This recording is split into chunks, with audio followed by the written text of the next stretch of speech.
Quem está feliz com Jesus aí, diz um amém. Melhorou, amém. Feliz Dia dos Pais, a todos os pais que estão aqui conosco. É um privilégio ser pai, não é? Uma honra muito grande. E hoje eu vou aproveitar o tema e vou falar acerca desse mesmo tema para nós aqui nesta manhã. Amém? Fecha os teus olhos no lugar onde tu estás. E agradece ao Senhor por esta manhã. Obrigado, Senhor, porque nós já podemos Te adorar, Senhor, através das nossas canções, das nossas vozes. Já podemos Te adorar com palmas, com os nossos movimentos. Já podemos Te adorar através das nossas ofertas.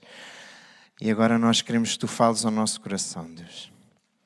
Nós abrimos o nosso coração e nós desejamos que Tu possas fazer morada em nós e que Tu possas vir falar a cada um de nós nesta manhã, em nome de Jesus.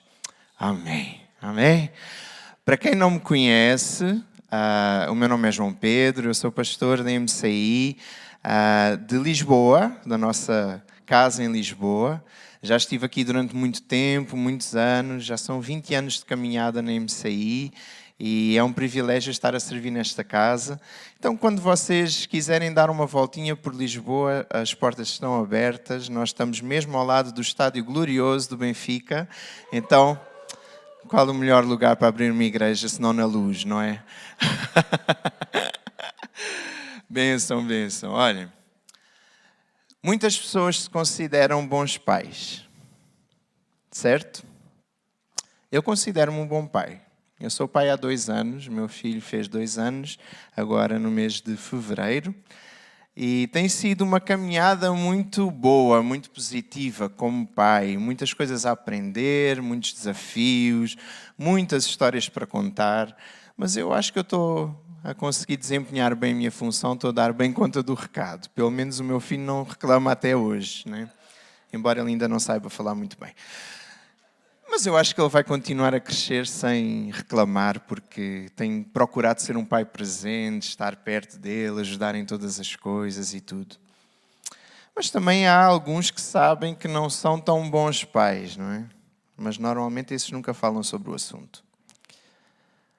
O certo é que a nossa vida e o nosso mundo muda quando nós somos pais. As nossas prioridades mudam radicalmente. Ou pelo menos deveriam mudar. Nós precisamos começar a valorizar uma pessoa que agora está ali, que é dependente de nós. E quem já teve filhos, quem é pai aqui, sabe o que é que eu estou a falar. Às vezes dá vontade de dizer, Gustavo, vai lá a tua vida, segue a tua vida e deixa o pai aqui sossegado um bocadinho. Mas eles são dependentes de nós. Eles precisam de nós para comer, para trocar de roupa, para tudo, enquanto eles são pequeninos. E eles crescem e continuam a ficar dependentes. Pedem mesada e pedem dinheiro para ir passear com os amigos. Até que chega um momento em que nós temos que os lançar. Não é? Temos que lhes dar asas para continuar a voar. Eu considero-me um bom pai. Infelizmente eu já não tenho o meu pai vivo. Eu perdi o meu pai em 2013, então já foi há um tempo. E o meu relacionamento com o meu pai era bom. Não era o melhor do mundo. Hoje, se eu olhar para trás e se eu pensar o que é que eu mudaria no nosso relacionamento, com certeza eu teria muitos pontos a melhorar no meu relacionamento como filho. E hoje, sendo pai, mais ainda cai esse peso sobre o meu coração do quanto é uma tarefa complicada, uma tarefa difícil. Nós temos pais e nós precisarmos de nos doar tanto por um filho. E o meu pai teve 3, tenho 2 irmãos mais velhos, então nós demos trabalho ao nosso pai. Nem sempre o meu pai foi o pai que eu gostaria que ele fosse. Meu pai teve um passado complicado, cresceu numa família com vários irmãos, em que tinham que dividir, muitas das vezes, uma sardinha para 2 irmãos para comer. O pão era dividido entre todos também. Então, muitas dificuldades, muita crise financeira. O meu pai teve que ir trabalhar muito cedo. Hoje em dia, os filhos ficam em casa dos seus pais muitas vezes até muito tarde. Eu casei com 31, então eu fiquei até aos 31 a usufruir do colo do pai ou da mãe. Neste caso foi mais da mãe no final, porque o meu pai já tinha falecido. Mas há uns anos atrás, na época do meu pai, ele tinha que sair muito cedo de casa, tinha que trabalhar desde os 11, 12 anos, ele trabalhava. E não era trabalho tipo hoje em dia, que as pessoas tiram umas fotos, põem nas redes sociais e já estão a ganhar dinheiro, não é? É, vida fácil, não é? Naquele tempo não, era pegar na enxada, na mão, ir lá, cultivar, trabalhar no duro. E era isso que o meu pai fazia. Hoje eu olho para algumas situações e algumas atitudes do meu pai e eu penso assim, ele tinha os seus motivos. O meu pai nunca ouviu um amo-te por parte dos pais dele. Ele nunca teve aquele amor próximo, aquela coisa que nós hoje falamos tanto sobre o amor de pai, amor de mãe, estar próximo dos seus filhos, cuidar. E, na verdade, eu ainda dou muitas graças a Deus pelo excelente exemplo de pai que eu tive. Foi um pai presente, um pai que sempre foi provedor, sabem? Sempre teve a responsabilidade de cuidar dos filhos, de prover a nossa casa, de abençoar a nossa família. Mas nem todas as pessoas tiveram pais assim. Muitas das vezes a referência de pais que existe são pais que não assumem os seus filhos, são pais que abandonam os seus filhos ainda muito novos, pais que maltratam, pais que causam violência doméstica, filhos que assistem os seus pais baterem nas suas mães. Então há muitas referências erradas de pais. Graças a Deus não são todos, mas se nós formos ver pela história eu estou aqui com um psicólogo na minha frente. Quantas e quantas pessoas ele deve atender com marcas do passado, de situações que causaram tristeza profunda no coração, feridas emocionais que ainda não estão tratadas e que as pessoas, por não terem conseguido tratar dessas feridas emocionais, vivem presos até hoje. Vivem debaixo de falta de perdão, debaixo de opressão. Então nem sempre as referências de pais são as melhores. Nem sempre o pai é presente, nem sempre o pai cuida. Muitos, se calhar, têm referências de pais abusadores. Alguns abusaram sexualmente dos seus filhos, das suas filhas. E essa é a visão que eles têm de um pai. Há muitas pessoas que têm pais despreocupados. O pai tem tempo para jogar a bola com os amigos, tem tempo para cuidar da sua vida, tem tempo para trabalhar, mas não tem tempo para estar com os seus filhos. Eu não sei quantos de vocês se identificam com estes casos que eu estou a falar, nem vou pedir, nem quero que vocês levantem o braço. Mas quero que vocês reflitam. Porque, na verdade, quando nós temos um exemplo de pai assim em casa, nós temos muita dificuldade de lidar com a nossa vida. E há coisas que não avançam e não rompem na nossa vida por causa disso. Tantas e tantas marcas, tantas e tantas pessoas que não conseguem avançar, não conseguem vencer, não conseguem prosperar por causa de situações idênticas como essas. E nós temos vários exemplos na Bíblia de pais que falharam. Há um exemplo em Juízes que é do pai de Jefté. Vocês já ouviram falar sobre Jefté? Aqueles nomes que vocês podem dar aos vossos filhos. Qual é o problema? Tem gente que se chama Sérgio, então, por que não Jefté, né? Tem tantos nomes estranhos, por que não Jefté? Jefté era um homem de Israel, foi uma pessoa que venceu várias batalhas, mas quando nós vamos ler a história dele lá em Juízes, nós descobrimos que logo no primeiro versículo que fala sobre a vida dele, mostra logo um ponto errado da sua ascendência. Ele era filho de uma prostituta. O seu pai teve um filho bastardo, ele era filho bastardo. Não era filho da mãe dos seus meio-irmãos. Ele era filho apenas do mesmo pai com uma prostituta. E ele vai, e nós não vamos ler esta história porque eu não quero focar nesta história, ok? Só quero dar alguns exemplos aqui. Então ele vai e é excluído da sua própria casa pelos seus irmãos, porque os seus irmãos disseram: tu não tens parte com a mesma herança que nós, porque tu não és filho da mesma mãe que nós.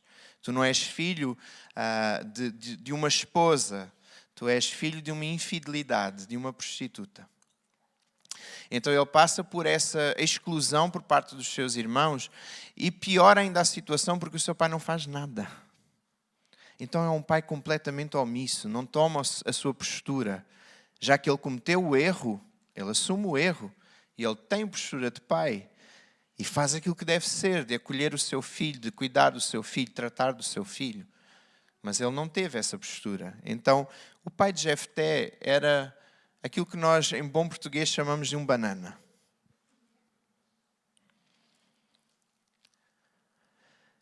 Aí nós vemos o exemplo de Davi. Davi, um homem segundo o coração de Deus, tão aclamado, tantas vezes que nós pregamos sobre esse homem, tantas vezes que nós falamos sobre as qualidades de Davi. Aí nós vamos olhar para o pai de Davi, chamou todos os outros irmãos e esqueceu-se dele. O profeta vem visitar a nossa casa, nós chamamos todos os nossos filhos, mas o Davi fica lá a cuidar das ovelhas, porque nós não precisamos do Davi aqui perto. Vocês conseguem sentir na pele aquilo que ele sentiu naquele momento?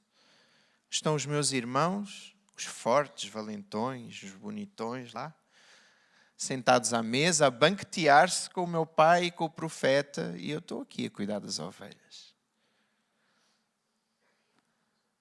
Mas Deus ficou atento e Deus honrou a vida dele. E nós vemos um exemplo também na Bíblia, como José. José, tão precioso, a história dele. Ele é o meu personagem favorito da Bíblia. José era um homem fantástico, assim. Só que ele passou por várias marcas no seu coração. O seu pai tinha uma certa preferência, e eu ponho aqui certa entre aspas, porque realmente ele gostava, porque José foi o primeiro filho da esposa com quem ele realmente queria casar e constituir uma família. Mas ele tinha mais outras mulheres e mais filhos das outras mulheres, então José era quase a rapa do tacho, só veio um a seguir a ele. Eu sou rapa do tacho, então eu posso falar sobre isso. Ele tinha só mais um depois dele e ele era o queridinho durante todo aquele tempo, mas ele perdeu a sua mãe quando o seu irmão nasceu, então já aí tinha marcas no seu coração por causa disso. Aí o seu pai, em vez de o guardar e de o proteger, manda-o sozinho fazer um percurso longo pelo deserto para encontrar os seus irmãos. E aí os seus irmãos, que já tinham inveja dele, que já tinham intentado o mal contra ele, traem o seu irmão, deixam-no num poço primeiro, ou seja, tudo isto porque o pai o mandou sozinho, não é? Então, ele fica num poço durante algumas horas, entretanto, eles decidem vender José como escravo para o Egito. E vocês veem depois, mais tarde, que para ele conseguir perdoar, ele teve que gemer, gritar, ele teve que externar aquela dor que ele estava a sentir, de tão forte que era. Marcas de pessoas que supostamente nos deveriam proteger, guardar, cuidar da nossa vida, mas que estavam ali a ser o instrumento de dor, de sofrimento, de feridas na alma. Não sei se vocês conhecem a Joyce Meyer. Ela é muito famosa. Se vocês não conhecerem, vão à livraria, comprem um livro dela, qualquer um, podem ter a certeza que vai ser bom. Mas se vocês puderem, ouçam o testemunho dela. Joyce Meyer foi abusada pelo seu próprio pai durante muito tempo. E o seu pai não só abusava dela, como dava a ela ou outros homens para abusarem também. Ela passou por coisas terríveis na sua infância. Aí ela converteu-se, ela aceitou Jesus como Senhor e Salvador da sua vida. E Deus começou a trabalhar no coração dela que ela precisava de perdoar o seu pai. Que difícil. Nós conseguimos perdoar quem nos mente, quem nos maltrata, quem nos xinga na frente dos outros. Nós conseguimos facilmente perdoar uma pessoa que faz algo pequeno na nossa vida, mas quando o pecado aumenta e Deus começou a desafiá-la de uma forma muito forte para ela perdoar o seu pai, ela perdoou o seu pai, ela teve um encontro com ele, e não só, Deus pediu-lhe para ela oferecer uma casa ao seu pai para ele morar. Aquele pai que tinha abusado dela e tinha dado a sua filha para ser abusada por outras pessoas, agora essa filha estava a cuidar do seu pai, estava a dar-lhe casa, comida, roupa lavada.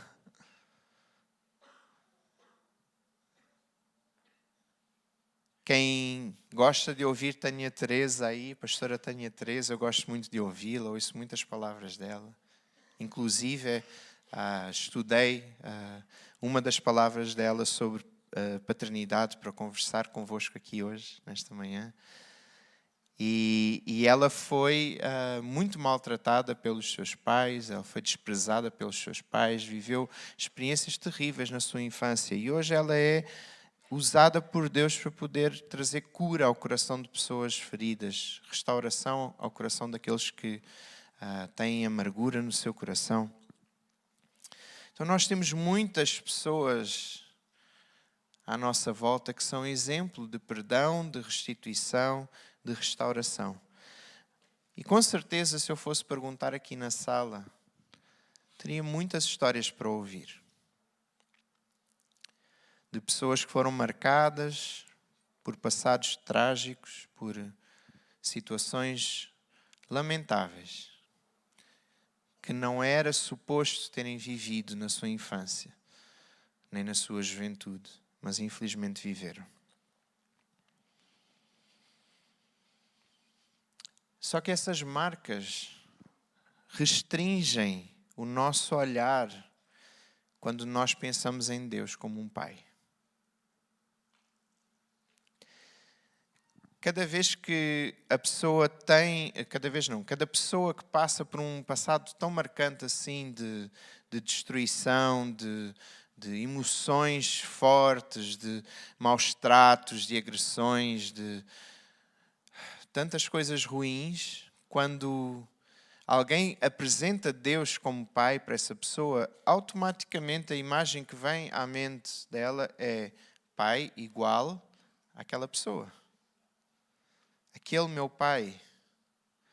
Quando tu pensas, quando alguém te diz assim, porque Deus te ama, Deus é pai, à tua mente vem logo a figura, a foto do teu pai, as atitudes que ele tinha, às vezes que ele te espancava, às vezes que ele te fazia coisas erradas, às vezes que ele se esqueceu de ti, às vezes que ele te colocou de lado.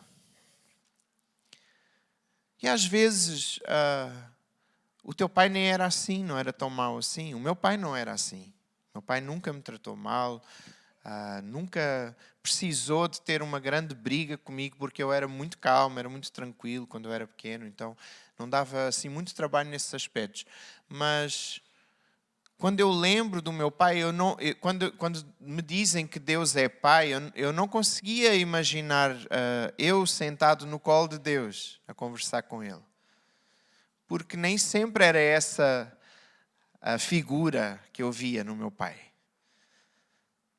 Porque ele não tinha tempo, o meu pai era pastor, foi pastor durante 42 anos.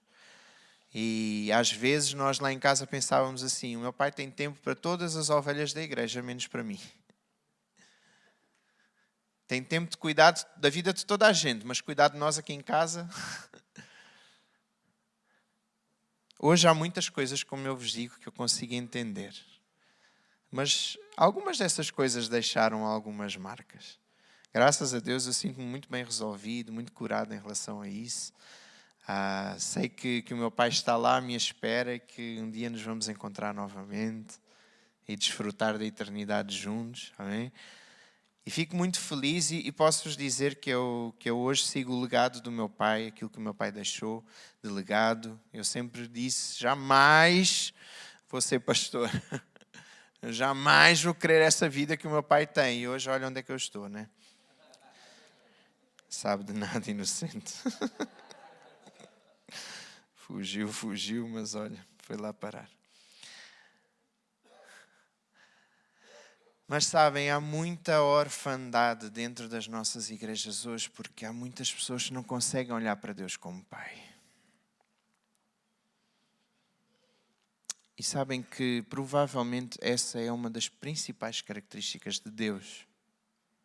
É o facto de Ele ser Pai. Mas nós tendemos a comparar Deus com os exemplos que nós temos aqui na Terra. E, pais, vocês são uma referência para os vossos filhos. Eu preciso de vos dizer isto hoje. Aqueles que são pais aqui, que estão aqui connosco, aqueles que nos estão a assistir online, eu preciso de vos dizer, vocês são referência. Vocês acham que aquilo que vocês estão a fazer não vai chegar ou atingir os vossos filhos, mas vai. Até os pecados que vocês cometem atingem os vossos filhos, porque o Senhor falou na sua palavra que Ele visita a iniquidade dos pais aos filhos até a 3ª e 4ª geração. Então até os pecados causam consequências na vida dos filhos. Vocês têm muitos exemplos assim na Bíblia. Davi, com os seus pecados, prejudicou todos os seus filhos. Por causa do seu derramamento de sangue, todos os seus filhos morreram pela espada, praticamente.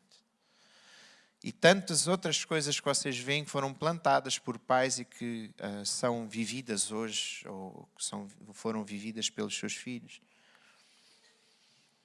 O pai é uma referência para os seus filhos. O pai define até a moral e a sexualidade dos seus filhos. Porque os rapazes vão olhar para o pai como um exemplo. Se o pai for um bom pai, se for um homem, se tiver a sua postura de homem, os filhos vão crescer com essa postura em casa e com esse ensino. E vão se tornar homens quando crescerem. Mas não são só os filhos homens que olham para o pai como um exemplo. As filhas, meninas, vão procurar um marido como elas encontram o pai em casa.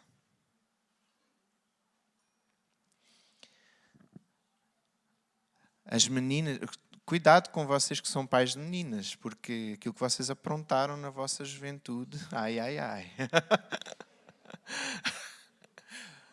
Se arrependam e peçam perdão ao Senhor, porque senão o negócio está feio para o vosso lado. Porque as filhas vão olhar se o pai é um cavalheiro, é isso que elas vão procurar, é o exemplo que elas têm em casa, é isso que elas vão procurar. Mas se o pai é um promíscuo, se é um vida louca, é isso que elas vão querer para a vida delas. Eu quero um homem doidão. Tem um monte de príncipes encantados no cavalo branco atrás da menina, mas ela quer o bad boy. Por quê? É o exemplo que ela tem em casa, não tem como fugir.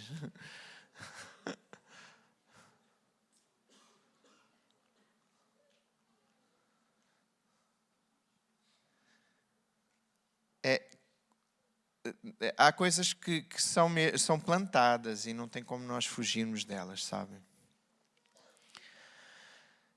E uma dessas coisas que eu gostaria de abordar aqui também e abrir um parênteses, porque eu acho que é importante nós falarmos também sobre isso. Porque eu quero falar sobre paternidade, mas na verdade eu quero falar sobre parentalidade aqui nesta manhã. Porque na verdade as pessoas olham para Deus e elas veem um pouco do seu pai, mas também um pouco da sua mãe. E um dos problemas graves que existem no mundo e que provocam marcas na descendência e tudo mais é o aborto. A mulher, quando aborta, ela está a abrir mão de uma vida. Mas ela não está apenas a abrir mão de uma vida. Ela está a abrir mão de toda uma geração. Se vocês pensarem, logo desde o início, quando nós estamos lá com Jacó e Raquel, com Isaac, e Rebeca, Rebeca estava grávida de gêmeos. Jacó e Esaú estavam no seu ventre e eles lutavam entre si. E na palavra, Deus diz que havia duas nações a lutarem dentro do seu ventre. Não era só Jacó e Esaú que estavam a lutar dentro daquele ventre. Eram duas nações diferentes. Porquê? Porque Jacó gerou toda a descendência dos judeus que nós temos até hoje. E Esaú gerou toda a descendência de Edom, que também está até hoje. Até hoje não, desculpem. Edom não está até hoje porque eles morreram. Mas durante muito tempo, aquela geração foi-se perpetuando. Então, quando a pessoa aborta, ela não aborta apenas um bebê. Ela está a abortar toda a descendência. Ela está a abortar um filho, um neto, bisnetos, tataranetos, gerações. Nós não sabemos quem vai nascer. Se vai ser um Billy Graham da vida, e Deus tinha um propósito enorme para conquistar milhares e milhares de vidas através daquela criança, e ela está a ser abortada. E esse propósito está a sofrer um aborto. Então não é apenas uma criança. E para os pais que consentem nesses abortos, o sangue também escorre nas vossas mãos. Normalmente o aborto é feito do primeiro filho, porque na loucura da juventude a pessoa cometeu um erro, não quis assumir a criança, vai e aborta. E vocês sabem o que é que significa primeiro filho na Bíblia? O primogênito. Era o filho abençoado, era a primícia da virilidade do homem. Quando o homem perde o seu primeiro filho, ele está a declarar que está a perder a sua virilidade. Era esse o significado do primeiro filho. Era o filho abençoado, o filho que iria dar continuidade, que iria assumir a liderança da família quando o pai morresse.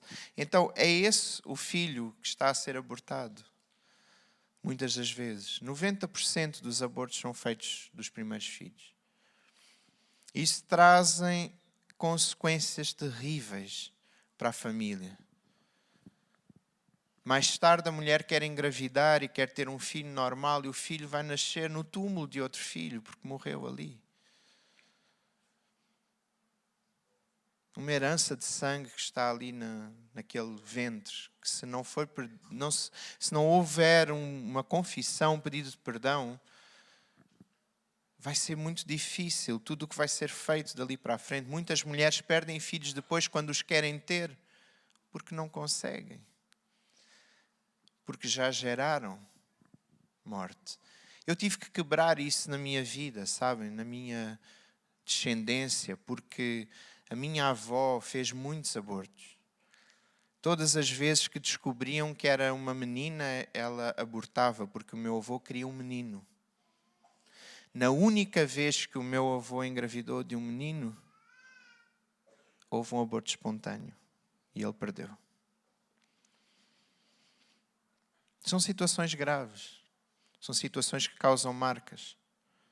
Minha mãe hoje é filha única por parte da minha avó. E no ventre onde a minha mãe nasceu, tinham sido vários túmulos de vários bebés que tinham sido abortados. Fecha parênteses. Não sei para quem era, mas que Deus possa falar aos corações. Muitos no nosso meio têm relacionamento com Deus como servos e não como filhos. Muitos olham para Deus como meu Senhor apenas. Ele é o Senhor da tua vida? É. Ele é o Salvador da tua vida? É. Mas Ele é teu Pai também.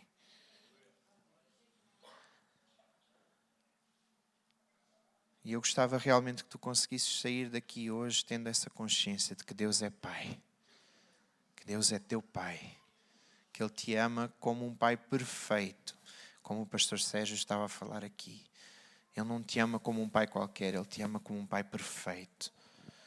O teu exemplo de pai não é bom. O teu exemplo de mãe não é bom. Não carregues nem transportes esse mau exemplo para o teu Pai Celestial. Porque o teu Pai Celestial é perfeito. Um dos propósitos de Jesus vir aqui à Terra foi para mostrar essa paternidade. Ele teve muitos propósitos aqui, principalmente a nossa salvação. E isso, espero que todos aqui possam usufruir da salvação. Mas Jesus veio nos mostrar o que era olhar para Deus como Pai. Tantas e tantas vezes. Pai, Pai. Pai, passa de mim este cálice. Pai, olha para estes filhos que tu me deste. Para estes que estão aqui. Tantas e tantas vezes Jesus falou e se referiu a Deus como Pai. E há uma parábola muito conhecida, a parábola do filho pródigo, lá em Lucas 15. Nós não vamos abrir, eu já vou abrir a Bíblia, para vocês não pensarem que eu não vou abrir a Bíblia durante a palavra. Já vou abrir a Bíblia, descansem o vosso coração, amém? Mas em Lucas 15 conta-nos 3 parábolas. Nas 3 alguma coisa havia sido perdida. Mas elas começam com os fariseus a criticarem Jesus porque ele se juntava com os pecadores. Jesus comia com os pecadores, bebia com os pecadores, estava ali sempre rodeado de pessoas que não eram os bonitinhos ou bonzinhos da sociedade religiosa daquele tempo. E eles criticam Jesus ali e Jesus começa a responder-lhes através de parábolas. E aí ele chega à parábola do filho pródigo. Muitos aqui conhecem essa parábola. Um filho pede ao seu pai a parte da sua herança. O pai dá a parte da sua herança e o filho vai e gasta com tudo, com os amigos, com bebedeiras, com mulheres, com tudo que ele quis ter direito a usufruir.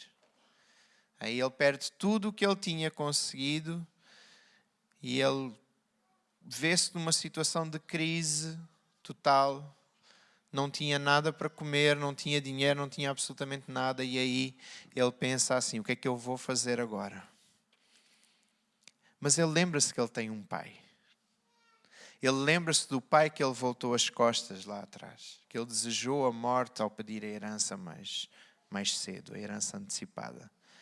E ele vai, ele fala, pai, eu vou ter com o meu pai. Eu vou pedir ao meu pai para eu ser considerado apenas um dos seus servos. O meu pai tem, as pessoas lá em casa trabalham para ele, mas ele cuida bem deles e eu estou aqui a comer. O meu pai, eu vou chegar ao pé dele e vou dizer, pai, eu pequei contra ti, eu não mereço ser teu filho, mas trata-me como um dos teus servos. Ele fala várias vezes e nomeia várias vezes o seu pai como pai, porque ele tinha um coração de filho. Ele reconhecia aquele pai como seu pai. Aí ele vai e volta para casa e está a falar com o seu pai. Pai, perdoa-me, eu não mereço ser chamado teu filho, mas pelo menos trata-me como um dos teus servos. E o pai abraça-o e o pai manda fazer um banquete, traz a capa, põe o anel no dedo, põe as sandálias nos pés. Ou seja, ele estava a restituir a qualidade de filho àquele filho.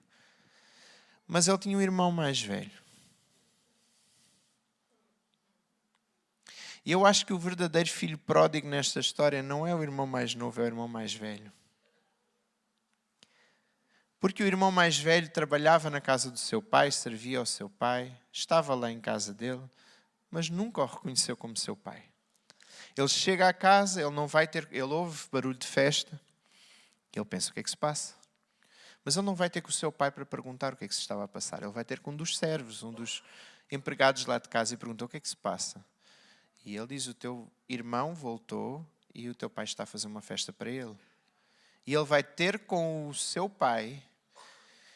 Ele nunca o chama de pai, mas vira-se para ele e diz assim: eu te sirvo há tantos anos e nunca mataste um cabrito para fazer uma festa para mim e para os meus amigos. E esse teu filho, ou seja, ele não se considera filho, mas o irmão, ele já diz que é o teu filho, estava longe, voltou e tu preparas uma festa para ele. E o pai diz-lhe: filho, tu estás aqui comigo sempre, tudo o que eu tenho é teu. Usufrui. Tu podes usufruir. Mas o teu irmão estava morto e reviveu. Então nós precisamos de fazer festa por isso. Ou seja, ele estava na casa do seu pai, mas ele não se considerava um filho. Ele considerava-se um servo. E assim, Deus, Jesus, naquele momento estava a trazer essa parábola para os fariseus, para lhes dizer: vocês são religiosos, vocês se consideram servos, vocês conhecem as Escrituras, mas vocês não vivem as Escrituras. Vocês estão aqui no templo todos os dias a cumprir os vossos rituais religiosos, mas vocês não conseguem olhar para Deus como Pai. Aí Jesus vai e chama: Pai, Mateus, vamos abrir a Bíblia então agora, que é para vocês acharem que eu sou crente. Mateus capítulo 6.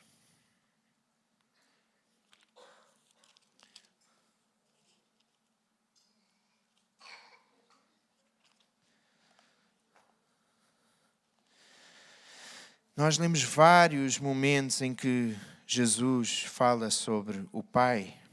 Eu vou ler um pouco rápido, ok? Sim, alguns versículos soltos, mas vocês podem acompanhar. Mateus 6, versículo 2, diz assim: quando, pois, deres esmola, não faças tocar trombeta diante de ti, como fazem os hipócritas nas sinagogas e nas ruas, para serem glorificados pelos homens. Em verdade vos digo que eles já têm o seu galardão. Mas quando tu deres esmola, não saiba a tua mão esquerda o que faz a tua direita, para que a tua esmola seja dada em secreto. E teu Pai, que vê em secreto, Ele mesmo te recompensará publicamente. Vamos andar um pouco mais para a frente.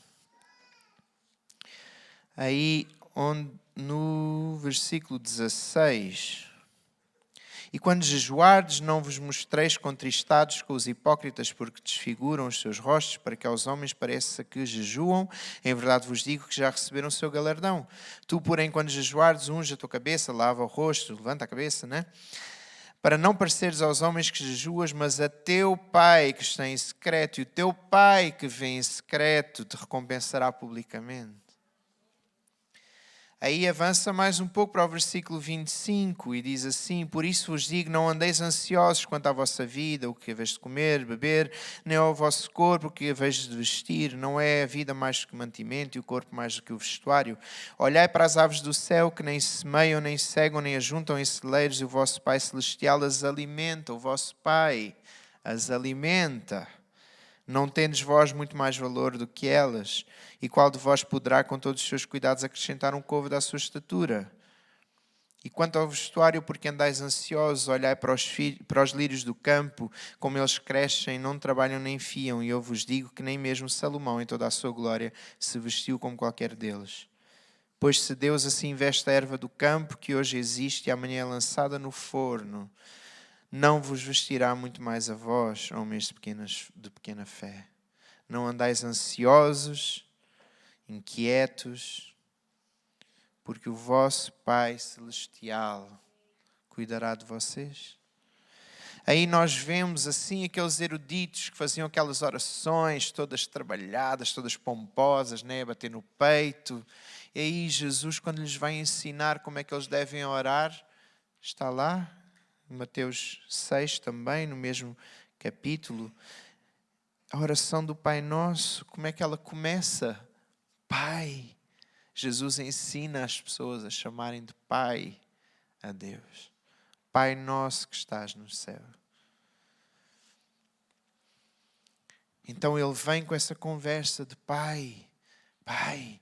E as pessoas começam a ficar iradas, porque ninguém tinha a coragem de olhar para Deus como Pai. Quem é esse homem para se sentir filho de Deus? Aí ele vai e mostra o amor do Pai por todos. O amor de um Pai perfeito. E Jesus continua a ensinar o Pai. O Pai está aqui, o Pai. Vocês são maus e sabem dar coisas boas aos vossos filhos. Quanto mais o vosso Pai Celestial não dará àqueles que lhe pedem. E vocês sabem que esta foi a principal condenação de Jesus. Quando tentaram arranjar um motivo para crucificar Jesus, o que os fariseus disseram foi: ele diz que é filho de Deus. Ele não dizia, ele era. E nós, quando aceitamos Jesus como nosso Senhor e Salvador, nós ganhamos essa qualidade de filhos de Deus. Até ao momento em que nós aceitamos Jesus como o caminho, a verdade e a vida para a nossa vida, nós somos simplesmente criaturas, mas a partir do momento em que nós aceitamos Jesus, nós nos tornamos filhos. E nós temos um Pai. Jesus era de facto o Filho de Deus. E Ele veio para nos resgatar a nós também, como filhos. Gálatas 4, a partir do versículo 4. Gálatas capítulo 4, versículo 4. Diz: vindo, porém, a plenitude do tempo, Deus enviou seu Filho, nascido de mulher, nascido sob a lei, para resgatar os que estavam sob a lei, a fim de que recebêssemos a adoção de filhos. E porque vós sois filhos, enviou Deus ao vosso coração o Espírito de seu Filho, que clama: Abba, Pai. De sorte que já não és escravo, porém filho, e sendo filho, também herdeiro por Deus. Nós já não somos escravos, nós somos filhos. Jesus já comprou para nós. Amém. Jesus veio resgatar a humanidade do juízo. Jesus veio nos comprar o direito de sermos filhos adotivos do nosso Pai. Tudo isso aconteceu para nós nos tornarmos filhos, porque Deus tinha o desejo de exercer a sua paternidade com a humanidade. Deus nos criou para sermos filhos. Deus não nos criou para sermos servos. Deus não nos criou para sermos escravos. Deus não nos criou para sermos apenas criaturas. Ele nos criou para sermos filhos. Estarmos perto do Pai. Usufruirmos do seu amor, do seu cuidado, do seu respeito, de todas as bênçãos que estão disponíveis na casa do Pai para nós. Hoje somos filhos e como filhos nos tornamos herdeiros. É a Bíblia que te chama de filho, de filha. O projeto de Deus sempre foi ser pai. Quando nós olhamos lá para Gênesis, Adão, muitas das vezes há pessoas que acham que Adão foi criado para ser um jardineiro. Cuidar do jardim. Porque Deus disse, olha, tudo isto está debaixo da tua liderança aí, cuida, protege o jardim. Então Deus criou Adão para ser simplesmente um jardineiro. Não. Se tu fores ver a árvore genealógica de Jesus Cristo, apresentada lá em Lucas, no capítulo 3, tu vais encontrar uma árvore feita desde, uma genealogia feita desde Jesus até Deus. E no versículo 38 está lá Adão, filho de Deus. Adão era filho de Deus. Ele foi criado para ser filho. O pecado tirou o nosso ADN de filhos. Mas Jesus veio para nos injetar novamente esse ADN. Jesus veio para nos devolver a possibilidade de nós sermos filhos. Jesus veio restituir essa herança. Jesus veio pagar o preço. Ele, como nosso irmão mais velho, veio pagar o preço para que nós hoje fôssemos chamados filhos de Deus. Então tu és um filho. Cada um de nós foi criado por Deus e foi enviado para a terra. Antes mesmo de nós sermos formados no ventre da nossa mãe, como está lá em Jeremias, Deus já tinha projetado a nossa vida. Deus já tinha projetado cada um dos nossos dias. Deus já tinha planeado tudo o que nós somos hoje. Essa mensagem não era apenas para Jeremias, é para nós também hoje. Antes que fosses formado no ventre da tua mãe, eu te escolhi e te gerei. O ser humano não tem capacidade de fazer filhos. Nós fazemos sexo e os filhos depois nascem. Mas quem gera o filho não somos nós, não são os pais. Não somos nós que fabricamos o filho que está dentro do ventre da mãe. Se eu perguntasse a qualquer mãe aqui, Pastora Priscila, quando as tuas filhas estavam na tua barriga, tu sabias como é que elas iam ser? Foste tu que planeaste os olhos que elas têm hoje? Foste tu que formaste? Foi o pastor Sérgio? Não, nós não conseguimos fazer isso. Quem faz isso é Deus, não somos nós. É Deus que faz o projeto, é Deus que executa, fica no forninho durante um tempo, depois sai. Alguns mais valia não terem saído, mas pronto. Estou a brincar, gente, estou a brincar. Era só para ver se vocês estavam acordados ainda. Todos têm direito e todos têm um plano e um propósito específico para estarem aqui, amém? Vocês estão atentos.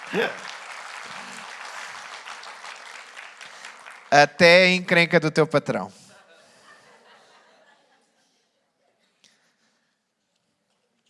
Alguns ainda estão para descobrir o propósito, mas era motivo, por algum motivo, alguma razão, Deus quis trazê-los até à terra. É Ele que faz, é Ele que forma, é Ele que gera. Então, nós simplesmente usufruímos do propósito que Deus já gerou em nós. E Ele, como Pai, tem um propósito específico para cada um de nós. Ele, como Pai, tem o amor para doar a cada um de nós. João capítulo 1, versículo 11 em diante, diz assim: Ele veio para os que eram seus e os seus não o receberam. Mas a todos quantos o receberam, deu-lhes o poder de serem feitos filhos de Deus, a saber, aos que creem no seu nome, os quais não nasceram do sangue, nem da vontade da carne, nem da vontade do homem, mas de Deus. Nós nascemos da vontade de Deus. Nós não nascemos da vontade de homens. Nós não nascemos nem sequer da vontade dos nossos pais. Em primeiro lugar estava a vontade do Pai Celestial para a nossa vida. Senão nenhum de nós tinha nascido. Eu esperei 2 anos e meio para a minha esposa engravidar do nosso filho. Era o meu maior sonho de vida ser pai. Durante 2 anos e meio, a minha esposa tomou a pílula durante o primeiro ano e nós tínhamos determinado, no mês em que nós fazemos o primeiro aniversário de casamento, vais deixar de tomar a pílula e quando vier é bênção. Nós usufruímos do primeiro ano porque nós já estávamos um bocadinho avançados na idade. Então, não dava para esperar muito tempo. Gente, eu olho para o meu filho hoje, eu tenho pena de não ter sido pai mais cedo, porque ele já leva com um pai quase acabado. A força, gente. A pessoa ainda para mais está acima do peso. Agora estou no ginásio, mas está acima do peso. A dificuldade... Tem vezes que eu estou com o meu filho a brincar com ele, eu fico sem ar. E eu penso, por que eu não fui pai mais cedo? Misericórdia. E ainda estamos a pensar no futuro ter mais um pelo menos, né? Queríamos ter a experiência de ter a menina. Mas pronto, ok, nem sei porque que eu fui falar sobre isto, mas vamos voltar aqui. Ok, estava a falar sobre esperar. Nós esperámos 2 anos e meio. Eu olhava para todas as amigas e os amigos à nossa volta, todos engravidarem, nós não, durante 2 anos e meio. E foi assim, houve momentos que eu orava, eu falei com o pastor Citson, eu desabafei com ele, eu disse, eu não percebo porque toda a gente engravida menos nós. O que é que há de errado? Será que algum de nós tem algum problema de saúde, não pode engravidar, não sei o quê? Nós ficámos assim, 2 anos e meio à espera. Pensem no desespero de um rapaz que desde os 13, 14 anos dizia que o maior sonho de vida era ser pai. Aí estava já com 30 e tal. A ver a senha aproximar-se mais do final da vida. E a pensar, quando é que eu vou ser pai, gente? Aí Deus nos concedeu a bênção de a Catarina engravidar do Gustavo. E eu posso-vos dizer, ainda bem que não foi antes. Porque nós passámos por momentos bem desafiantes como pastores lá em Lisboa, tantas coisas que nós passámos durante o período dos 2 anos e meio, que nós estávamos ali a tentar engravidar, que se nós tivéssemos um bebê, eu não sei o que é que seria daquela igreja hoje. Porque o bebê come o nosso tempo, gente. Ele não gasta, ele come o nosso tempo. Come as energias, suga tudo que nós...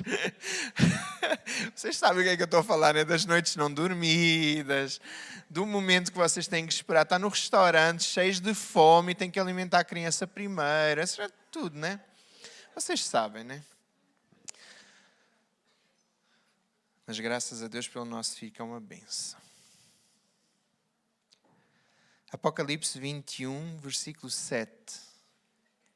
Depois de tudo o que foi refeito, estamos a falar sobre o futuro, novos céus e nova terra já estão feitos. Diz assim, o vencedor herdará essas coisas. E eu lhe serei Deus, e ele me será filho. Então, o plano de Deus no jardim do Éden era ter filhos. O plano de Deus na cruz do Calvário era ganhar filhos, transformar órfãos em filhos, criaturas em filhos. E o plano de Deus no futuro, no final dos tempos, para toda a eternidade, é ter filhos. Sempre foi o plano dele ser pai. Sempre foi o plano dele exercer a sua paternidade. E nós precisamos de usufruir disso. Nos novos céus e na nova terra nós vamos ser filhos novamente. Nós vamos continuar sendo filhos, porque para chegar lá é preciso nós já sermos filhos aqui na terra. Não é?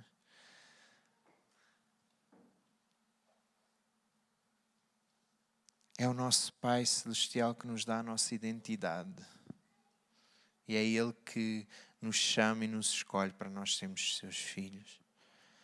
Quando Jesus estava lá no Rio Jordão a ser batizado, o que é que o Pai lhe diz? Tu és o meu filho amado, em quem eu tenho alegria.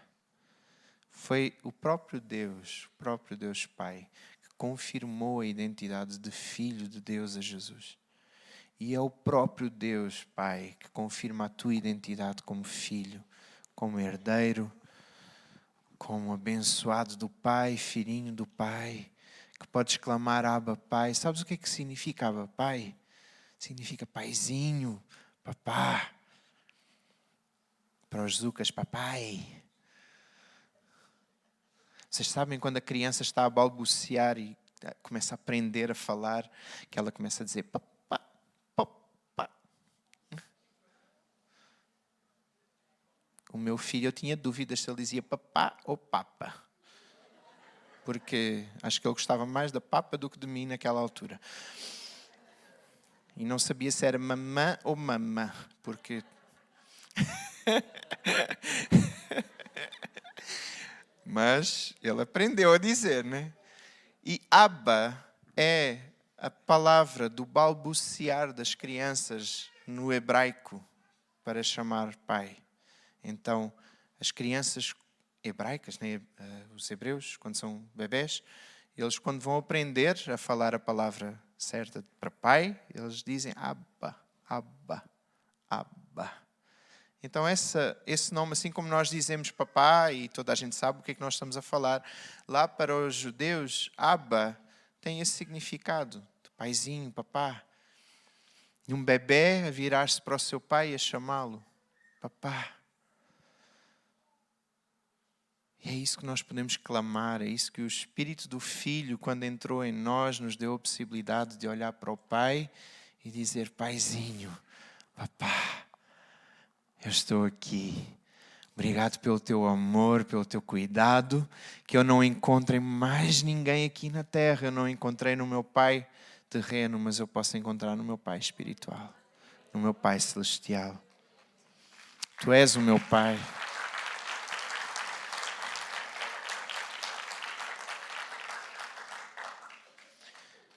Assim como Jesus, no seu tempo, revelou aqueles homens e mulheres que viviam ali quem era o Pai e revelou Deus como Pai. Convida Jesus hoje a te revelar Deus como teu Pai, nesta manhã.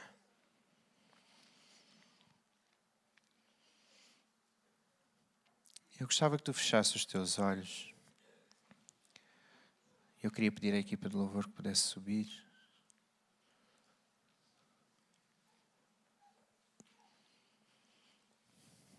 Eu quero te desafiar nesta manhã a tu olhares para Deus como um Pai. Mesmo que tu não tenhas uma boa referência de pai ou mãe na tua vida, eu quero te desafiar a não transportares para o teu Pai Celestial essa imagem, mas a teres a coragem de desafiar Jesus a te apresentar o Pai Celestial nesta manhã.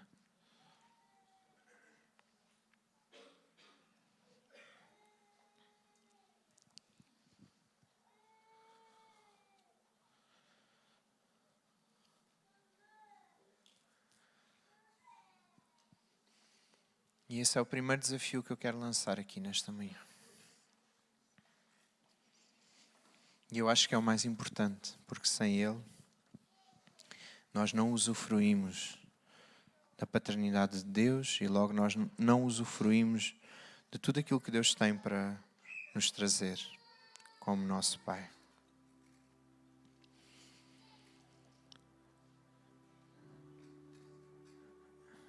E este é um tempo só teu, com o Pai Celestial.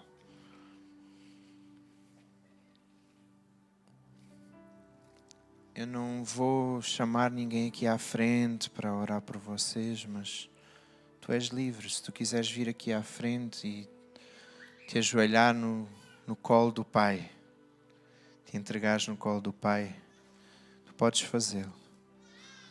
Mas se tu quiseres ficar no teu lugar, podes ficar. Se quiseres te ajoelhar aí no teu lugar, podes te ajoelhar.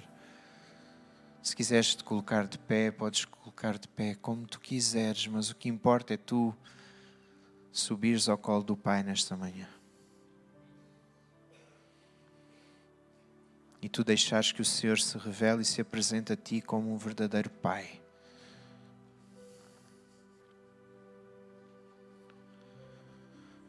Deus, vem restaurar a tua paternidade, Senhor, em cada coração, em cada vida aqui nesta manhã, Deus. Tu és um bom Pai. Tu jamais nos enganas, jamais nos frustras. Tu nunca foste infiel e tu nunca serás. Tu és leal, companheiro, amigo, presente. Tira das nossas mentes qualquer imagem contrária a isso, Senhor.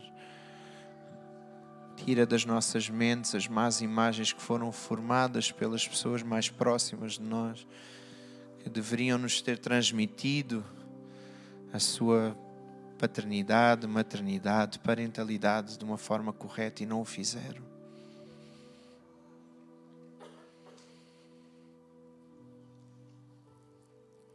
devolve ao nosso coração esse sentimento. Nós não somos órfãos, nós somos filhos, nós somos amados pelo Pai. Devolve-nos o coração de filhos, Senhor, e arranca de nós toda a orfandade, arranca do nosso coração toda a orfandade, arranca de nós todo o sentimento de que nós não somos amados, não somos escolhidos, não somos queridos no nosso Pai Celestial. Porque Tu nos amas. Tu nos amas.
Ele é o teu Pai. Tu podes sentir o abraço do teu Pai nesta manhã. Podes te deleitar no colo do teu Pai nesta manhã. Consegues inspirar e sentir o seu ar entrar nos teus pulmões. Aquele que te deu a vida, aquele que soprou em ti o fôlego de vida. Ele é teu Pai, Ele te ama. Não foi apenas a sua vida que Ele te deu. Ele te chamou para seres filho, filha, para usufruir da sua paternidade, do seu amor, do seu cuidado. Então abraça o Abba Pai nesta manhã aí no teu lugar. Sente o abraço dele na tua vida. E clama, Abba Pai.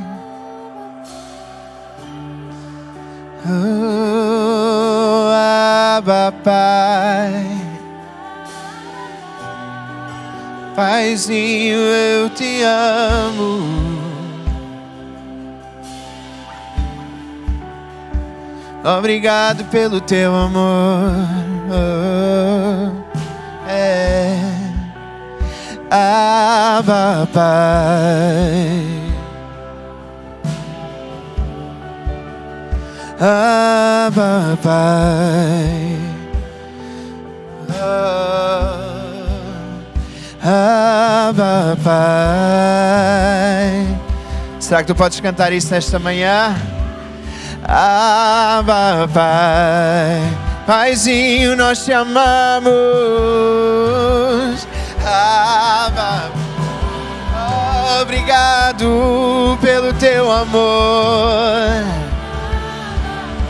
Tu não és aquele pai ausente, Não és um pai que me abandona, não. Tu és paizinho, pai presente que me ama, que me quer, que me chama, seu filho amado, oh, papai.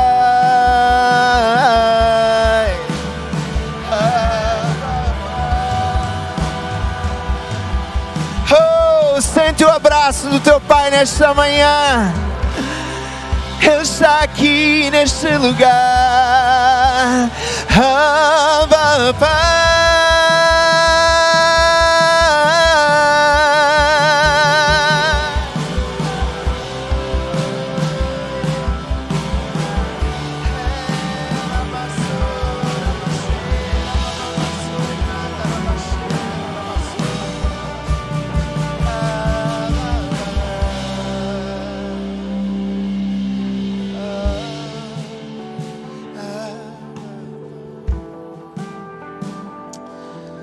Eu sei que a hora já está um pouco avançada e eu quero pedir